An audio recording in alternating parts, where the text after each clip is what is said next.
How does systemic racism impact our society? Imagine a world where the rules are set in a way that some people get a head start just because of the color of their skin. That's what systemic racism does.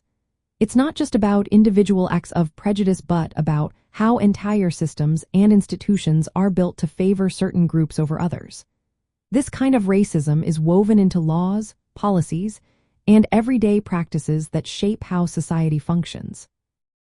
It creates a situation where Black Americans and other marginalized groups face ongoing barriers to success and fairness. Take education, for example. Schools in predominantly Black neighborhoods often get less funding, which means fewer resources, older buildings, and less access to advanced classes. Black students tend to face harsher discipline, which can lead to higher dropout rates and fewer opportunities later in life.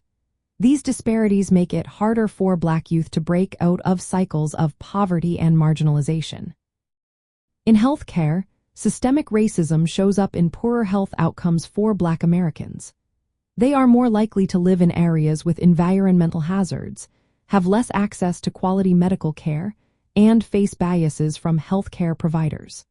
This results in higher rates of chronic illnesses like diabetes and heart disease, and lower access to telemedicine and health information. When it comes to jobs and money, discrimination has kept many Black Americans from getting good jobs or advancing in their careers. This limits wealth building and economic stability. Housing discrimination and segregation also play a role, confining Black families to neighborhoods with fewer services, poorer schools, and limited opportunities. The criminal justice system reflects systemic racism through disproportionate policing, arrests, and sentencing of Black individuals.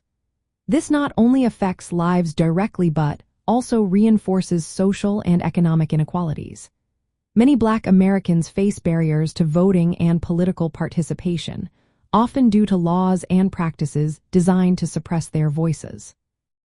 Throughout history, movements like the Civil Rights Movement challenged these unfair systems. Their efforts led to important laws and changes, but many inequalities still remain today. Understanding how these structures work helps us see why addressing racial disparities is so important. It's about changing the rules so everyone has an equal chance to succeed. Recognizing these patterns helps us support ongoing efforts for fairness and justice across all parts of society.